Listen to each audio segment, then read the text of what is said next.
This lecture is all about interest rate risk and interest rate swaps, which are ways to manage the risk that's inherent in interest rates. So to talk about interest rate risk, we really have to distinguish between floating interest rates and fixed interest rates. So that's an objective for today. And we'll also talk about different types of interest rate risk that corporations face, and a couple of different ways that we can help reduce or even eliminate that risk. When we talk about interest rates, it's often with respect to a reference rate. One big reference rate that we've seen before is LIBOR, the London Interbank Offered Rate, but there are other reference rates as well.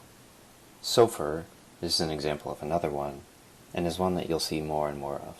And this one is based on Treasuries, rather than bank-to-bank lending like LIBOR. LIBOR, though, comes in different currencies, different interest rates for different currencies. And it's worthwhile to take a quick check on the trends in interest rates over the last couple decades.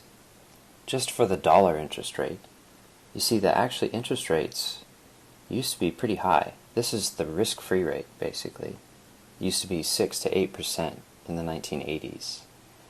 And that interest rate has gone steadily down to where we are today, where it's basically zero.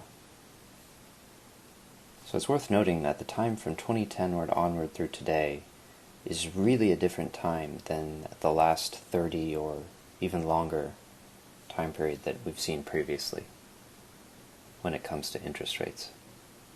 And that's a phenomenon that occurs, or has occurred, not just for the US dollar, which you see being plotted in green here, but for other major currencies as well.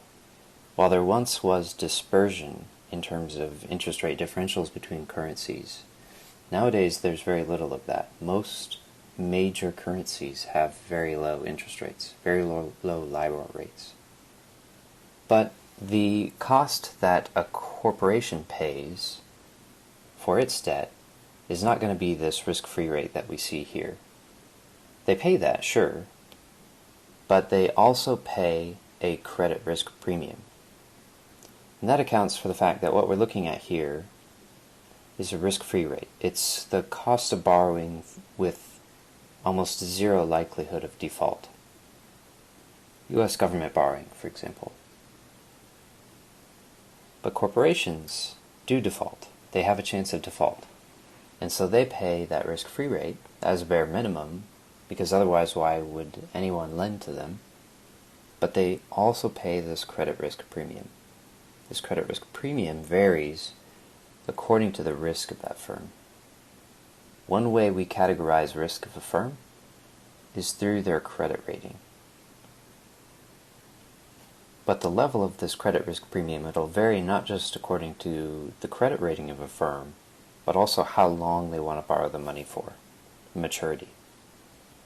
Here's a quick look at credit ratings, what they kind of look like. There's a few major credit rating agencies that specialize in evaluating the investment risk of different corporate bonds. They do government bonds as well, but these are the major three: Moody's, S&P, and Fitch, and they all kind of have their own rating scheme,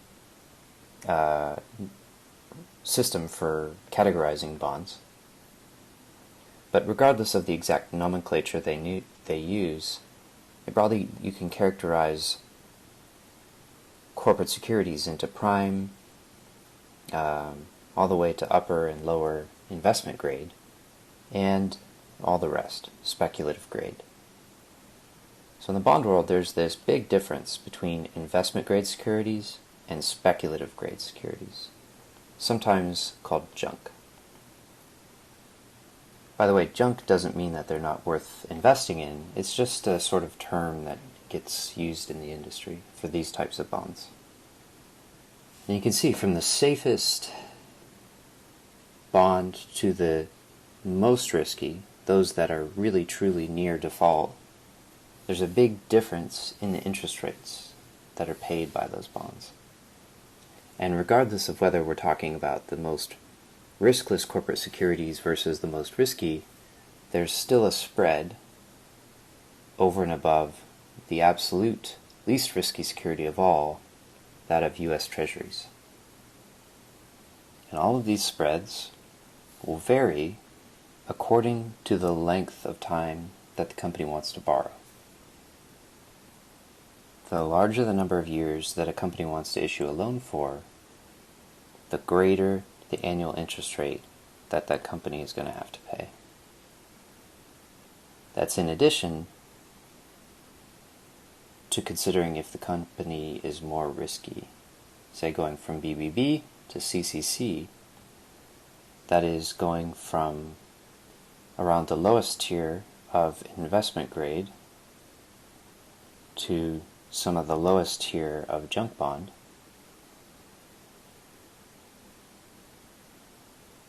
That maturity spread that we see across the x-axis persists across those different investment grade ratings.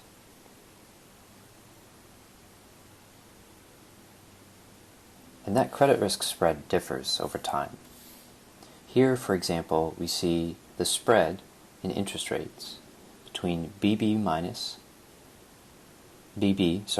and subtracting from a comparable maturity treasury. So even just considering keeping this constant, if we look at just the spread here, this image shows a constant spread, but in reality, the difference between poor quality and high quality bonds, the interest rate difference, changes over time. You can see one of the biggest changes happens during recessions. During the 2008 financial crisis, for example, the yields on risky securities jumped significantly over and above that of Treasuries. This spread is what we call the credit risk premium. We can take a look at that credit risk premium in real life for a bond that's issued on Tesla. Here, right now, we can see that the yield to maturity, the effective yield on this bond is just about at 8%. And if we know the yield on this bond, then we can back out, assuming that we know the yield on a comparable maturity treasury, the actual percentage amount of the credit risk premium. So for the treasury that has the same date to maturity as this Tesla bond, because again we don't want to actually introduce the effects of this bond maturity dynamic that we saw here. We just want to look at the credit spread. But comparable maturity treasury is at 2.31%. And since what a company pays on its interest rate for a bond is the risk-free rate plus credit risk premium, we can take Tesla's 8% yield, subtract out the comparable maturity treasury yield to get the credit risk premium for this Tesla bond of 5.69%. So Tesla pays an additional, at least as of the time of this recording, 5.69% over and above government securities for the money that it borrows, the credit risk premium. But that's just one of two different types of interest rate risk that a borrower faces. That's credit risk. And there is the risk that credit risk changes when a company refinances its loan or when it wants to get a new loan. When it rolls over into a new loan, the risk profile of that company can change, and consequently the interest rate that it has to pay on those new loans changes as well. But another type of risk is this repricing risk. The fact that interest rates, regardless of credit risk premiums, interest rates in the economy change over time, just as we saw here. And that's a risk to a corporate borrower because they don't know when they need to refinance or when they need to get a new loan what the risk-free rate of interest is going to be. So outside of the credit risk premium, the company still faces interest rate risk when they get new loans because they don't know what broader interest rates in the economy are going to be. That's called repricing risk. Remember how we looked at broad interest rate risk in the economy for the US, and then we compared interest rates for different currencies as well? We noted that these interest rates for different currencies were for developed market economies, major currencies, and that those spreads have all basically gone to zero from 2008 onward. There's no difference, really, between these different interest rates. That's a little less true for emerging market economies. While interest rates have fallen for emerging market economies, they do still tend to be at a premium, that is, a spread, a higher interest rate, over and above US Treasuries. Here, for example, being 5% over and above US Treasuries. And in general, when we're talking about bonds issued by governments that, not just the US, but any bond that's issued by a government, we call that a sovereign bond. So while government debt or sovereign debt in general tends to be low risk, there is a difference between what different governments have to pay in terms of annual interest rates relative to that of, say, US government bonds or German government bonds. But while this interest rate risk that we talked about, whether it's a sovereign borrower or a corporate borrower, is important, that is, the risk of borrowing money and being sensitive to interest rate movements is an important issue. It's not the only type of interest rate risk that exists for firms and governments. For firms especially, they also hold interest rate sensitive securities. So they don't just have interest rate risk in the form of issuing bonds, but also because they own a lot of bonds themselves. In other words, if you look at a balance sheet, you have on the left all the stuff that a company might own, and on the right-hand side, an accounting of who owns it. Assets display what's owned, and liabilities and shareholders' equity lists who owns it.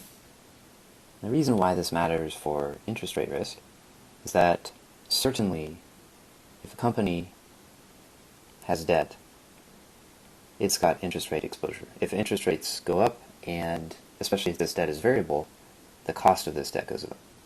So that's certainly a risk. But there's this item in the assets side of the balance sheet. It's called cash and marketable securities.